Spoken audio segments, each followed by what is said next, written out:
आज हम संख्या पद्धति नंबर सिस्टम के बारे में जानेंगे और इसके बारे में विस्तार से अध्ययन करेंगे।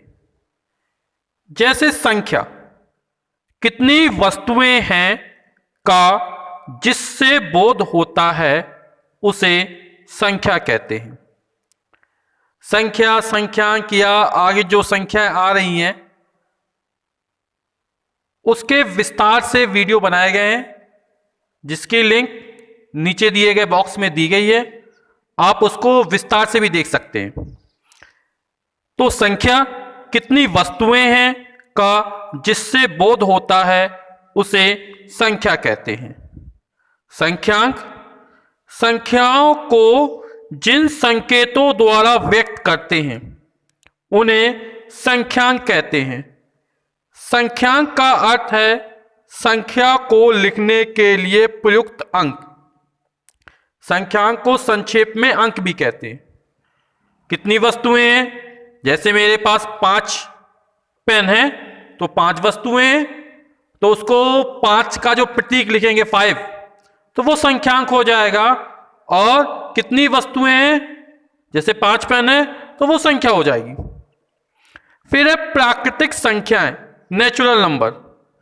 वस्तुओं को गिनने के लिए जिन संख्याओं का प्रयोग करते हैं प्राकृतिक संख्याएं कहते हैं। और जो प्राकृतिक संख्याएं चालू होती, प्रारंभ होती हैं, वो 1, 2, 3, 4, 5, 6, 7 और आगे विस्तार से चलती चली जाती है, यानी अनंत तक चली जाती है। तो पहली प्राकृतिक संख्या हमारी 1 हो जाएगी और 1 के आगे 2, 3, 4, क्योंकि हमें प्रत्येक प्राकृतिक संख्या की अनुवर्ती संख्या मिल जाती है, आगे आने वाली संख्या। जैसे 1 की अनुवर्ती संख्या 2, तो हम जो सबसे बड़ी संख्या लिखेंगे उसमें भी 1 जोड़ देंगे तो और उससे बड़ी हो जाएगी। यानी प्राकृतिक संख्याएं कहां तक जाएंगी? अनंत तक जाएंगी। फिर है पूर्ण संख्याएं, होल नंबर। जब शून्य को भी प्राकृतिक संख्याओं के साथ सम्मिलित कर लेते हैं तो प्राप्त संख्याएं पूर्ण संख्याएं कहलाती हैं। यानी प्राकृतिक संख्याओं में शून्य सम्मिलित कर लिया तो 0, 1, 2, 3, 4, 5, 6, 7 और ये भी कहां तक जाएंगी? अनंत तक जाएगी। जैसे पूछा जाए कि सबसे छोटी पूर्ण संख्या कौन सी है, तो सबसे छोटी पूर्ण संख्या हमारी 0 हो जाएगी। और सबसे बड़ी तो फिर इसका भी कोई अंत नहीं है, अनंत तक जाएगी। तो प्राकृतिक संख्याओं में यदि 0 को शामिल कर लिया जाए तो हमारी पूर्ण संख्या हो जाती है। फिर आता पूर्णांक, इंटीजर। तो जो पूर्णांक होते हैं वो हमारे 3 प्रकार के होते हैं, शून्य, धन पूर्णांक और ऋण पूर्णांक। तो धन पूर्णांक 1, 2, 3, 4, 5 ये जो प्राकृतिक संख्या है ये धन पूर्णांक है हमारे, या धन पूर्ण संख्याएं बोल सकते हैं। फिर शून्य और फिर ऋण पूर्णांक -1, -2, -3, -4, -5, -6। ये ऋण पूर्णांक की हमें आवश्यकता क्यों पड़ी या शून्य की आवश्यकता क्यों पड़ी, इसके वीडियो मैंने बनाए हैं, जिसको आप बॉक्स में लिंक दी गई उससे आप देख सकते हैं। तो आपको संख्या रेखा दिखाई दे रही है, इसमें बीच में शून्य है। जब हम शून्य के दाईं ओर चलते हैं, राइट हैंड साइड में, तो वहां पर 1, 2, 3, 4, 5, 6, 7, 8 ये धन पूर्णांक दिए गए हैं। जब हम शून्य के बाईं ओर जाते हैं तो ऋण पूर्णांक है, -1, -2, -3, -4, -5। तो जब हम संख्या रेखा पर बाईं ओर से दाईं ओर जाते हैं, यानी ऋण पूर्णांक से धन पूर्णांक की ओर, तो संख्याओं के मान क्रमशः बढ़ते चले जाते हैं, क्योंकि हमें अनुवर्ती संख्या मिलती रहती है।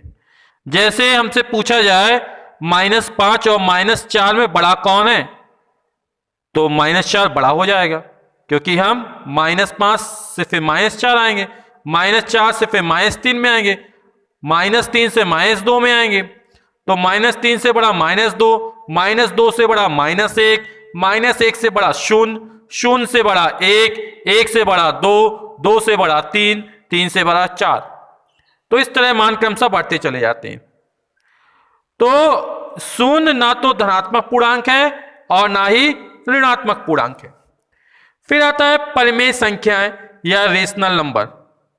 वे संख्याएं जिन्हें P बटे Q के रूप में व्यक्त किया जा सके, जहां P और Q पूर्णांक हैं तथा Q का मान शून्य नहीं होना चाहिए, यानी Q is not equal to 0, Q का मान शून्य नहीं होना चाहिए, तभी ऐसी संख्या हमारी परिमेय संख्या या रेशनल नंबर कहलाएंगी। तो पहला इसमें दिया प्रत्येक प्राकृतिक संख्या परिमेय संख्या है। जैसे मान लो हमसे पूछा 1, तो 1 को हम क्या लिख सकते हैं, 1/1 के रूप में लिख सकते हैं। किसी भी संख्या में 1 का भाग कर दो, कोई फर्क नहीं पड़ता है, मान प्रभावित नहीं होता है। तो इसको हम P बटे Q के रूप में लिख सकते हैं। जैसे 1 को 1/1, 2 को 2/1, 3 को 3/1, है ना। जैसे हम कहे 2 प्राकृतिक संख्या परिमेय संख्या है, तो कौशल जी इसमें बटे में तो है नहीं कुछ, तो किसी भी संख्या में 1 का भाग कर दीजिए, कोई फर्क नहीं पड़ता है। तो 1 बराबर 1/1, 2 बराबर 2/1, 3 बराबर 3/1। तो ये जितनी भी हमारी प्राकृतिक संख्याएं हैं वो सारी की सारी हमारी परिमेय संख्याओं में सम्मिलित हो जाती हैं। प्रत्येक पूर्णांक परिमेय संख्या है। पूर्णांक तो -1, -2, -3, 0 और धनात्मक 1, 2, 3, 4।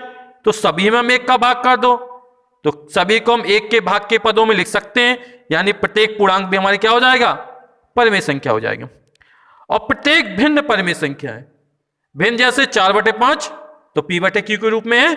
बस हमें इतना ध्यान रखना है कि किसी भी संख्या के बटे में शून्य नहीं होना चाहिए। यदि शून्य होगा बटे में तो वो परिमेय संख्या में शामिल नहीं होगा, और उस संख्या को हमें अंश बटे हर के रूप में लिख पाना चाहिए। तो परिमेय संख्या वे संख्या है जिन्हें P बटे Q के रूप में व्यक्त किया जा सके और जहां P और Q पूर्णांक हैं तथा Q का मान शून्य के बराबर नहीं होना चाहिए। अब प्रत्येक परिमेय संख्या को 2 रूपों में लिखा जा सकता है। जैसे पहला आवर्ती शांत परिमेय संख्या। वे परिमेय संख्याएं जिनको दशमलव में बदलने पर भाग की प्रक्रिया कुछ परिमित चरणों के बाद समाप्त हो जाती है, आवर्ती शांत परिमेय संख्या कहलाती है। जैसे 3/4 में 3 में जब 4 का हम भाग करेंगे तो आएगा 0.75। अब इसके आगे भाग जाएगा नहीं, तो ये हो गया शांत। 3/20 तो 0.15 आया। 7/5 1.4 आया उत्तर। 36/25 फिर 1.44 आया। तो यहां पर जो भाग की प्रक्रिया है कुछ परिमित चरणों के बाद समाप्त हो जाती है, मतलब अब आगे भाग नहीं जाएगा। तो ऐसी संख्याओं को जैसे हम दशमलव में संख्या दे दी जाए तो ये हमारी क्या कहलाएंगी, परिमेय संख्या कहलाएगी। जैसे 0.75 कैसी संख्या है, परिमेय संख्या, इसको 3/4 के रूप में लिखा जा सकता है। अशांत आवर्ती परिमेय संख्या वे परिमेय संख्याएं जिनको दशमलव में बदलने पर दशमलव भाग में एक अथवा एक से अधिक अंकों के समूह बार बार आते हैं और भाग की क्रिया समाप्त नहीं होती है, अशांत आवर्ती परिमेय संख्या कहलाती है। जैसे 1/3 है ना, तो जब भाग की प्रक्रिया करेंगे तो आएगा 0.333333, यानी यहां पर 3 बार बार आ रहे हैं, 3 की आवृत्ति बार बार हो रही है, समूह बन रहा है। तो इसको लिए 0.3 बार, यानी ऊपर जो रेखा के रूप में खींच दे, इसका अर्थ है कि 3 की आवृत्ति है वो बार बार हो रही है, यानी 3 इसके बाद 3 ही आएगा। तो ये भी हमारी परिमेय संख्या 1/3, क्योंकि इसमें 3 की आवृत्ति बार बार हो रही है। जैसे 2/11 है, तो 2/11 का सब मान निकालेंगे तो आएगा 0.181818, यानी 1818 अब लगातार जब तक भाग देते रहेंगे। तो यहां पर 2 अंक है, 18 तो 0.18। अब जो बार का निशान है वो 1/8 के ऊपर आ गया। इसी तरह 1/7, तो जब हल करेंगे तो 0.142857 आया। फिर आएगा 142857, 142857। तो यहां पर 142857 ये जो समूह बना, इसकी आवृत्ति बार बार होगी। तो वे परमेय संख्याएं जिनको दशमलव में बदलने पर दशमलव भाग में एक अथवा एक से अधिक अंकों के समूह बार बार आते हैं और भाग की क्रिया समाप्त नहीं होती है, अशांत आवर्ती परमेय संख्याएं कहलाती हैं। फिर इसके बाद है सम संख्या, इवन नंबर। ऐसी संख्या जो 2 से पूर्ण रूप से विभाजित हो जाती है, सम संख्या कहते हैं। पूर्ण रूप से मतलब जब हम 2 का भाग करेंगे ऐसी संख्याओं में तो शेषफल 0 आएगा।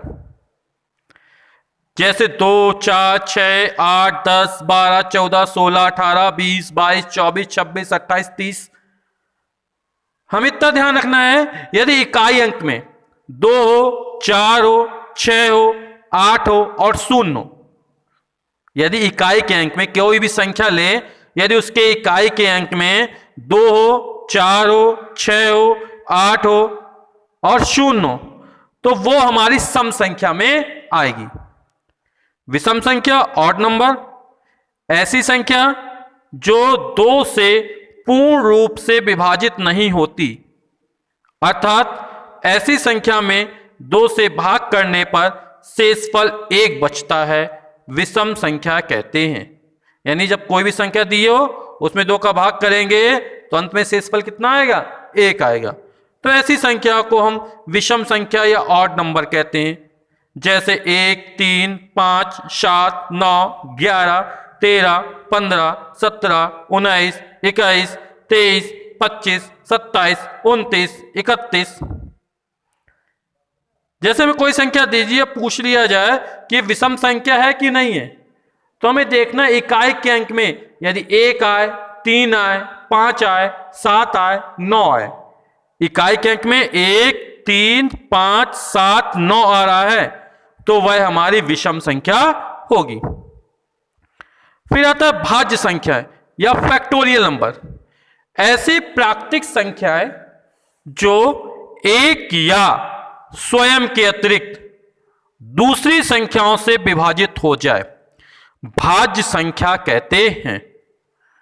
एक से विभाजित हो, स्वयं से विभाजित हो, इसके अलावा एक अन्य संख्या से भी विभाजित हो जाए तो वो हमारी भाज्य संख्या कहलाएगी, है ना। एक से ज्यादा से विभाजित हो सकती है, एक से हो, स्वयं से हो, एक या एक से और ज्यादा।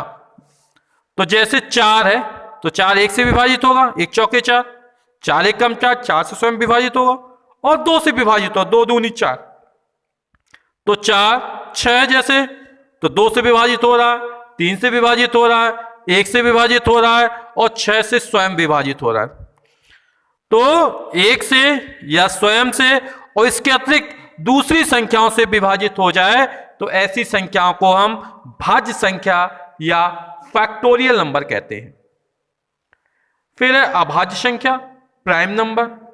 एक से बड़ी, एक से बड़ी, एक से बड़ी, है ना, ध्यान देना, एक से बड़ी ऐसी प्राकृतिक संख्या जो एक या स्वयं के अतिरिक्त किसी अन्य संख्या से विभाजित ना हो, मतलब उसको 1 से विभाजित होना चाहिए या स्वयं से, इसके अलावा किसी भी अन्य संख्या से विभाजित ना हो, तो ऐसी संख्याओं को हम अभाज्य संख्या कहते हैं, प्राइम नंबर, है ना। तो 2, 3, 5, 7, 11, 13, 17, 19 ये हमारी कैसी हैं? अभाज्य संख्या है। जैसे हम 17 को ले लें तो 17 में 1 से भाग जाएगा और स्वयं से, यानी 17 का 17 में भाग जाएगा। इसके अलावा हम किसी और संख्या से भाग देंगे तो भाग क्या हो जाएगा? पूरा पूरा नहीं जाएगा, ठीक है, तो पूर्ण रूप से विभाजित नहीं होगी। तो ऐसी संख्या, एक से बड़ी ऐसी प्राकृतिक संख्या जो एक या स्वयं के अतिरिक्त किसी अन्य संख्या से विभाजित ना हो, ऐसी संख्याओं को हम अभाज्य संख्याएं या प्राइम नंबर कहते हैं।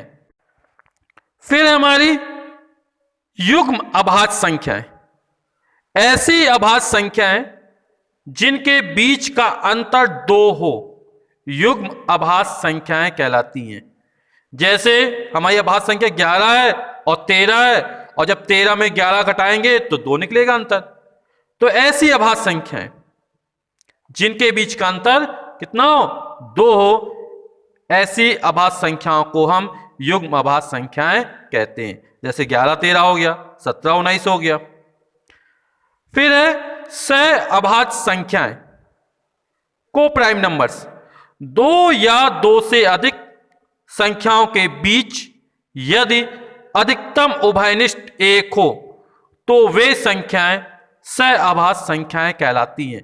यहां पर जो अभाज्य संख्या वो आपस में देखनी है। जैसे 5 और 9, तो 5 और 9 के जब गुणनखंड करेंगे, है ना, फैक्टर करेंगे, तो उसमें 1 होगा जो कॉमन होगा, दोनों में आएगा।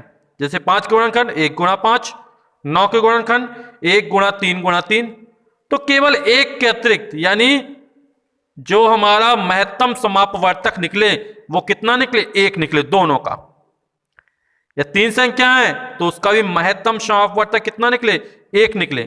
मतलब उसमें जो कॉमन गुणनखंड हो, कॉमन फैक्टर हो, उसकी वैल्यू जो है वो हमारी 1 है। तो ऐसी संख्याओं को हम सह अभाज्य संख्याएं कहते हैं। जैसे 7 8 9, तो कोई भी उभयनिष्ठ गुणनखंड नहीं निकलेगा 1 के अतिरिक्त, है ना। यानी ऐसी संख्याएं जिनके गुणनखंडों में 1 के अतिरिक्त कोई भी उभयनिष्ठ गुणनखंड यानी कॉमन फैक्टर ना हो, उन्हें हम क्या कहते हैं, सह अभाज्य संख्याएं कहते हैं। जैसे 12 25 49, 12 का 2 दूनी 4 तिया 12, 2 गुणा 3 निकलेगा, 25 का 5 गुणा 5 आएगा, 49 में 7 गुणा 7 आएगा, और सब में 1 शामिल रहता ही है। तो यहां पर जो महत्तम समापवर्तक निकलेगा वो 1 निकलेगा। तो ऐसी संख्याओं को हम क्या कहते हैं, सह अभाज्य संख्याएं कहते हैं। महत्वपूर्ण तथ्य, इंपॉर्टेंट फैक्ट्स। प्रथम अभाज्य संख्या 2 है। प्रथम अभाज्य संख्या हमारी कौन है, 2 है, क्योंकि 1 जो है वो ना तो भाज्य है ना अभाज्य। केवल प्रथम अभाज्य संख्या ही सम है। इसके अलावा जो भी सम संख्या होंगी वो भाज्य होंगी, अभाज्य नहीं होंगी। तो केवल प्रथम अभाज्य संख्या ही सम है। यानी 2 एक ऐसी संख्या है जो अभाज्य संख्या भी है और सम संख्या भी है। फिर प्रथम अभाज्य संख्या के अलावा अन्य सभी अभाज्य संख्याएं विषम हैं। संख्या 1 ना तो भाज्य है और ना ही अभाज्य है। संख्या 1 ना तो भाज्य है और ना ही अभाज्य है। सबसे छोटी प्राकृतिक संख्या 1 है और सबसे बड़ी प्राकृतिक संख्या अनंत होती है, क्योंकि हमें प्रत्येक धन पूर्ण संख्या की या प्राकृतिक संख्या की अनुवर्ती संख्या यानी आगे आने वाली संख्या मिल जाती है। तो सबसे बड़ी प्राकृतिक संख्या अनंत होती है। यदि हमें कोई आंकड़े दे दिए जाए, जैसे सवाल पूछा जाता इनमें से कौन सी बड़ी संख्या है, तब वो छांट लेंगे ये बड़ी संख्या हो गई। लेकिन हमसे पूछा सबसे बड़ी कौन सी है, तो सबसे बड़ी प्राकृतिक संख्या हमारी अनंत हो जाएगी। सबसे छोटी पूर्ण संख्या 0 है। 0 पूर्ण संख्या है लेकिन प्राकृतिक संख्या नहीं है, क्योंकि प्राकृतिक संख्या 1 से प्रारंभ होती है। तो 0 पूर्ण संख्या है लेकिन प्राकृतिक संख्या नहीं है। फिर है सभी प्राकृतिक संख्याएं पूर्ण संख्याएं होती हैं, परंतु सभी पूर्ण संख्याएं प्राकृतिक संख्याएं नहीं होती हैं। तो पूर्ण संख्या 0 1 2 3 4 5 है, तो इसमें 0 शामिल हो गया, है ना। तो 1 से लेकर जितनी भी है वो सब प्राकृतिक संख्या है और 0 हमारी पूर्ण संख्या में शामिल है। तो जितनी भी, जैसे 0 लिखा और फिर प्राकृतिक संख्या लिख दो, तो प्राकृतिक संख्याएं जितनी भी हैं वो सब पूर्ण संख्या है, लेकिन सभी पूर्ण संख्या प्राकृतिक संख्याएं नहीं होती हैं।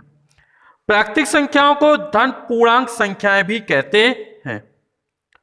0 ना तो धन पूर्णांक है और ना ही ऋण पूर्णांक है, और एक की कोई पूर्ववर्ती प्राकृतिक संख्या नहीं होती है, क्योंकि एक में जब हम एक घटाएंगे तो शून्य आ जाएगा, और शून्य हमारा कैसा है, पूर्ण संख्या है। तो एक की कोई भी पूर्ववर्ती प्राकृतिक संख्या नहीं होती है। पूर्ववर्ती संख्या तो होती है, लेकिन पूर्ववर्ती प्राकृतिक संख्या नहीं होती है। इसी तरह जो शून्य है, शून्य की कोई पूर्ववर्ती पूर्ण संख्या नहीं होती है, क्योंकि शून्य में जब हम एक घटाएंगे तो -1 आएगा, तो -1 हमारा किसमें है, पूर्णांक में शामिल है, ऋण पूर्णांक, वो पूर्ण संख्या नहीं है।